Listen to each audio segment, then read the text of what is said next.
house of the Lord. I say good morning to Zion Union and all our guests on this broadcast this morning. We welcome you in Jesus' joy. I am the Reverend Dr. Halliard Brown Jr., standing in the gap for my brother in Christ, Pastor Lord Cosby, once again, and I pray that God continue his healing process in him. Amen.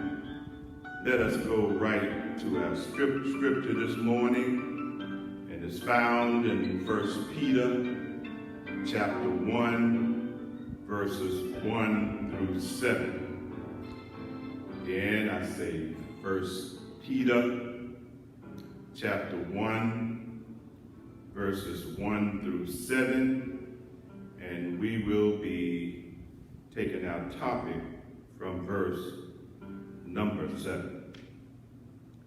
Now I'll be reading from the New King James Version.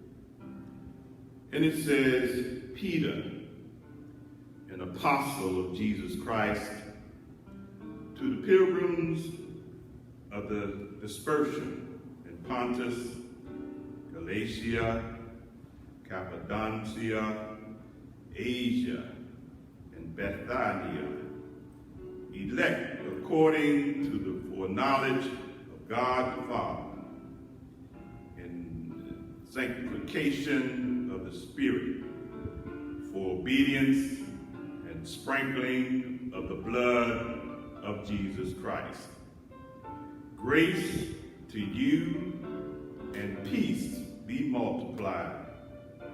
Blessed be the God and Father of our Lord and Savior, Jesus the Christ, who according to his abundant mercy has begotten us again to a living hope through the resurrection of Jesus Christ from the dead, to an inheritance incorruptible and undefiled, and that does not fade away, reserved in heaven for you, who are kept by the power of God through faith for salvation, ready to be revealed in the last time.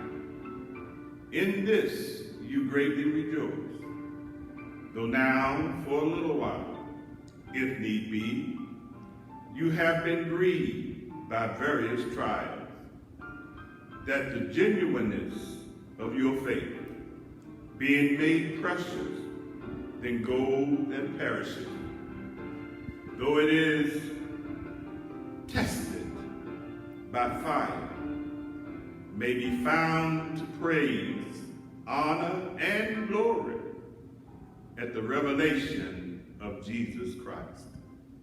Let us pray. Eternal God, our Father, once again, I come before you in the matchless name of Jesus. I come asking, O God, that you stand me down. Remove me, O God, and hide me behind the shadow of your cross of love, that it would be so little of me, but so much of thee. Come now, God, and speak through me. Speak through to these your people, that they might hear from you. Speak, O God, for we need a word from on high. We need a touch this morning from you, O God. Guide us and lead us as we go forward in this worship service. Have your way, O God. Have your way. Father, we'll be so careful to give you the praise, the honor, and the glory. It is in Jesus' name that we do pray. Amen, amen, and amen again. Again, as I said, the topic verse is coming from verse number 7. And we're going to speak this morning for a little while. It's just a test. It is just a test. The whole world is in a crisis today, unlike any we have seen in our lifetime or any other. Seems as though we are living in an age of people not knowing who God really is. They are disregarding the welfare of their brothers and sisters and living in a way that seems right to and for themselves. Help me, somebody. Disregarding what is true and making their own truth to live by. Talking about, it's my life, and I can do whatever I'm big and bad enough to do with it. It's my constitutional right. If I die, I die. I can believe whatever I will, and that is true. But without the knowledge of God, we fail to realize, brothers and sisters, that we are our brother's keepers. Y'all pray with me this morning. This situation we find ourselves in kind of reminds me of Judges chapter 17 and verse 6. When you look at the New Living Translation, it speaks in this wise. It says, in those days, Israel had no king. All the people did whatever seemed right in their own eyes. Let's park there for just a moment. Folk are living in a world pandemic, but refuse to believe it, being fueled from the top of the government with misinformation. Help me, somebody. To prove it, they throw virus pies with hundreds of young people. They are killing their parents, grandparents, and anyone in their family with an underlying problem. We are living in an era of people not knowing who God is. And they are living their lives doing whatever they think is right. And we are living in a nation which is governed by men and women who turn blinded eyes to the problem. Lord have mercy. They feel if it's all right with the people, then it must be all right. And they make rules accordingly when they should be looking out for the people's health and for their welfare. Are you still praying with me? We don't have a king, but we do have a wannabe king who fuels the movement as the death tolls rise every day. We are in a mess here today, brothers and sisters, and Lord, have mercy on us. As it was in Judges chapter 17, the people in Michael's time put their interests first. Time has not changed human nature. And most people still reject God's right way of living. Also, the people of Micah's time replaced the true worship of God with a homemade version of worship. As a result, justice was soon replaced by revenge and chaos. Can you see the comparison to today?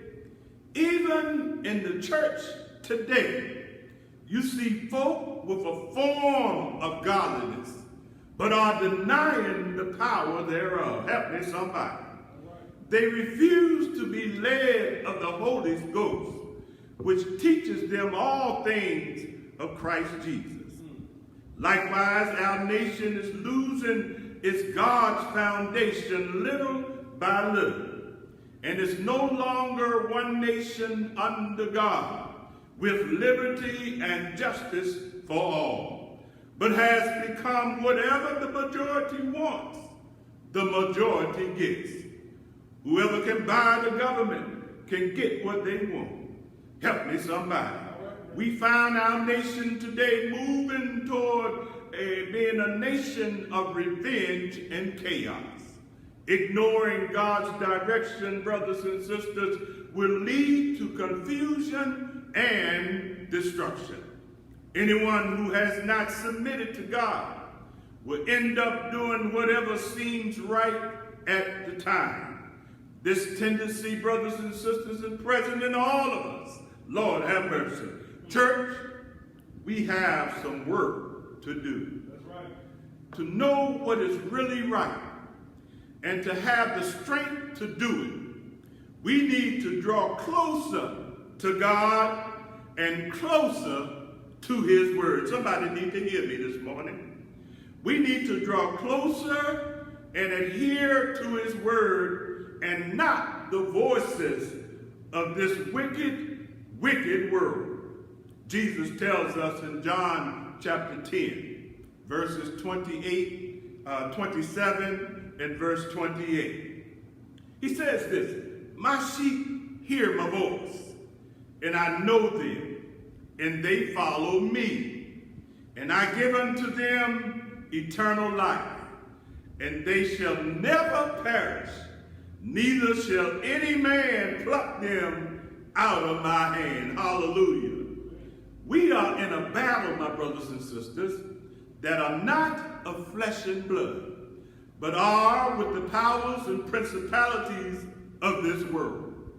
We are in an ongoing struggle between good and evil.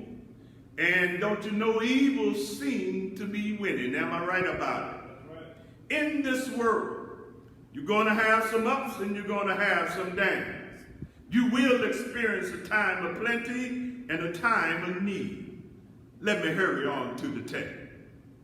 Peter tells us that believers will have trials while here in this world. And then he gives us the reason why.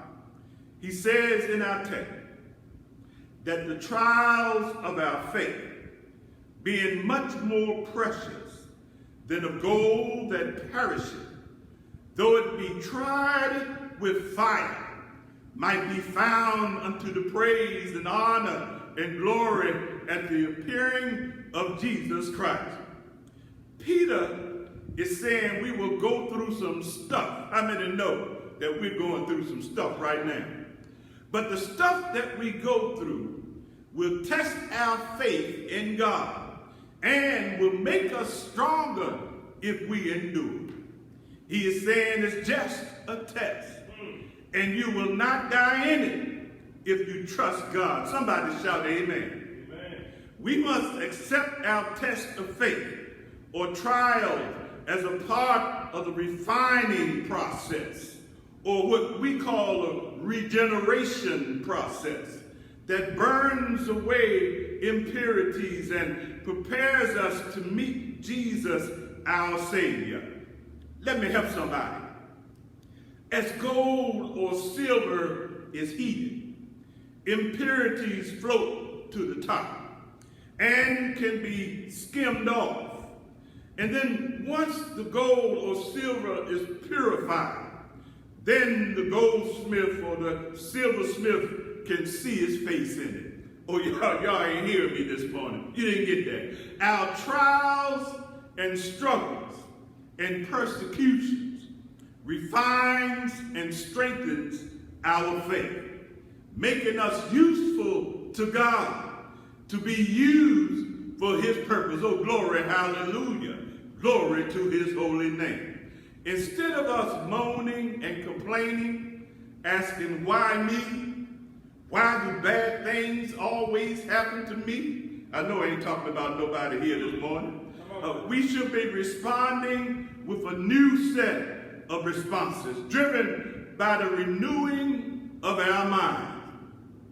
We should have confidence that God knows, God plans, and God directs our lives for the good. Good God Almighty. Jeremiah 29 and 11, God tells us, "For I know the thoughts that I think towards you, saith the Lord, thoughts of peace and not of evil, to give you an expected end." Lord have mercy. I know that sometimes things don't look good. And it's hard to understand sometimes. Am I right about it? But God always provides his love and strength for us. And in our weakness, he he is made strong. He leads us toward a better future. What a mighty God we serve. He says in Romans chapter 8, y'all know the scripture, in verse 28, and we know that all things work together for good to them that love God, to them who are called according to his purpose. And the Apostle Paul encouraged us in verse number 35 of Romans. He encouraged us with, who shall separate us from the love of Christ? Shall tribulation or distress or persecution or famine or nakedness or peril or sword? And you can add coronavirus. Paul blows our minds in verses 38 and 39, where he says, for I am persuaded that neither death nor life, nor angel or principalities, no power, no things present, no things to come, no height, nor depth, or any other creature shall be able to separate us from the love of God, which is in Christ Jesus our Lord. Hallelujah.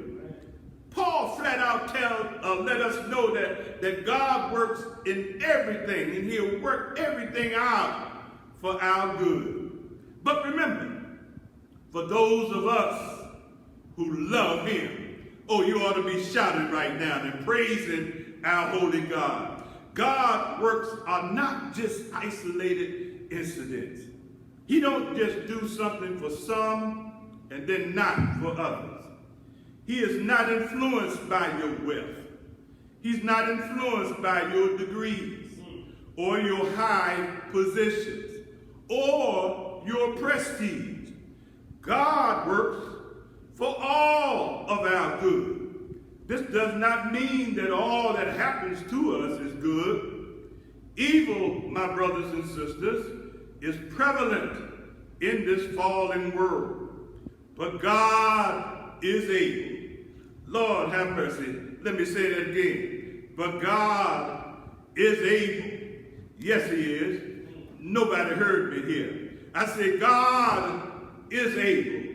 He is able to turn every circumstance around. He's able to turn it around for our long-range good. Somebody shout amen. Amen. You see, it's the knowledge of who God is and what he can do that empowers us to run this pilgrim's race. Right. It is the knowledge of God that powers and the power of his spirit that allows us to live holy in a sinful and corrupt world. Hallelujah. Right. It is the knowledge of God that empowers us to stand in the midst of a storm. Anybody in the storm here this morning? Realizing he will see us through. Yes, he will. He'll meet us on the other side. Matter of fact, he'll walk right through the storm with us. Yes. Do I have a witness? Yes. It is the knowledge of an almighty God that allows us to understand that weeping may endure for a night, but joy will surely come in the morning. It is the knowledge of God that sustains us and that anchors us in the Lord Jesus Christ, our Savior. I'm almost done here. And in him we move, and in him we breathe, and in him we have our being. Anybody know what I'm talking about? Amen, amen. Peter tells those of us who endure in a call according to God's purpose that we will be heirs to something. When you back up to verses 4 and 5 in our text, it reads, to an inheritance incorruptible, good God Almighty, and undefiled, that fadeth not away, reserved in heaven for you, who are kept by the power of God through faith unto salvation, ready to be revealed in the last time. That's right. Oh, my goodness, my goodness. In another translation it says, so be truly glad There's wonderful joy ahead. Even though you have to endure many trials for a little while. God is speaking to the church this morning, and he's speaking to us in this season. Peter's words offer joy and hope in times such as we are experiencing right now. Are you hearing me this morning? Yes, sir. St. Peter bases his confidence on what God has already done for us in Christ Jesus, our Lord and our Savior. And don't you know, we should too. We live with a wonderful expectation of eternal life.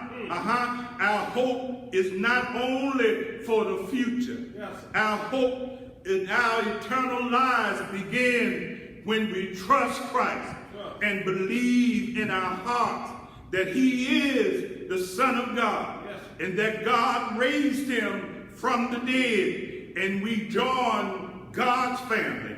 God will help us remain true to our faith through whatever difficult times we must face. No matter what trials we go through, no matter what tests comes our way or persecutions that we may face, our souls cannot be harmed if we have accepted Jesus Christ's gift of salvation. Somebody need to hear me today. There's going to be trouble. You need to shout trouble. There's going to be pain. You need to shout pain. There's going to be trials. You need to shout trial. There's going to be storms. Go ahead and shout storm. But God, let me say that again. But God told me to tell you this morning that it's only a test. And I'm going to go now. But let me tell you this before I take my seat. There's trouble throughout the Bible. God often uses trouble to shape, to grow, and to discipline his people. Today, most of us readily admit we are shaped by our experiences. Do I have a witness? God has provided us with his Spirit so he can shape us. Each life experience, endurable or not, can remind us of our dependence on God.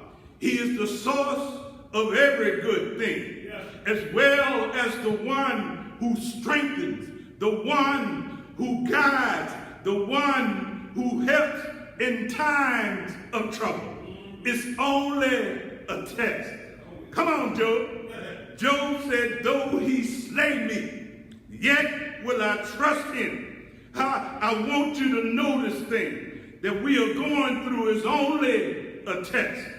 You have to trust God while you are still in it. St. James said, and he said it best in chapter 1, verses 2 through 4. He said, count it pure joy, my brothers and my sisters, whenever you face trials of many kinds, because you know that the testing of your faith produces perseverance. Let perseverance finish its work, so that you may be mature and complete, not lacking anything. Trouble is only a test. It comes, but it won't last always. Heartache is only a test. It comes, but it won't last always. Sickness is only a test. Our trials in this day is only a test.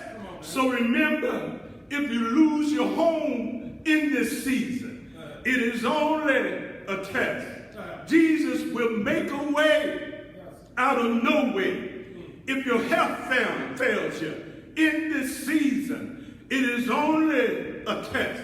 Jesus will heal you and make you whole. If you are deceived and living against God's will, it is only a test. Jesus will show you the truth, and the truth will make you free. If you're bound in doubt, it's only a test. Fear not, be not deceived, bound with grief, heartbreak. It is only a test. Bound with unbelief. It is only a test. Bound with hatred. It is only a test. God's love will make you free.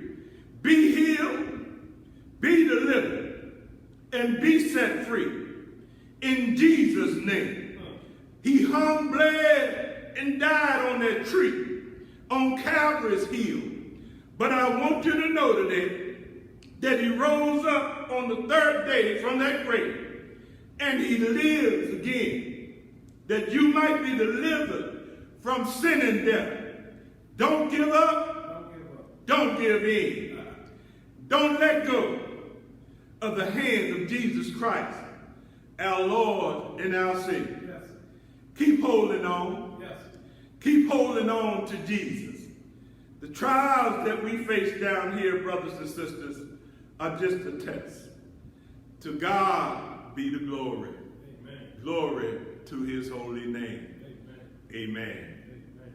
Let us pray. God our Father, I thank you for your very presence and power in this worship service this morning. I pray, oh God, that somebody heard a word that lift them up from despair and place them in your presence. I pray, oh God, that somebody heard a word that they too may come running and ask, may I be saved? Father, we ask, oh God, that you just touch each and every one that's under the sound of my voice, letting them know that you're God Almighty and that you're God all alone. Jesus said in his word, no man comes to the Father except by me. Father, we send your word out. We ask now, God, that if someone hears your word, that they too can give their lives to Christ Jesus, that they might confess with their mouths and believe in their hearts that you raised Jesus from the dead, and your word said they shall be saved. Father, touch them this morning that they can confess with their mouths, that they can submit unto you, and you receive them into your glorious kingdom. Oh God, we thank you. We bless and praise your holy name. For it is in the matchless, sweet, and strong name of Jesus that we pray. And Father, let your grace and the love of your Son, Christ Jesus, and the sweet communion of your Holy Spirit rest, rule, and abide in each and every one of us from this day forward until evermore. And the saints of God said amen. Amen. Amen. Before I leave here this morning, I want to recognize Brother Eric Johnson this morning for his keeping this broadcast on air every Sunday, and the sacrifice of his time and service to the Lord. I ask, oh God, that I ask each and every one of you in Zion to keep him in prayer, that this service will continue to go out and reach those who we are reaching far and near. And we are to get the gospel of Jesus Christ to the whole world. God bless you. God keep you, Zion Union. And God continue to love and keep his hand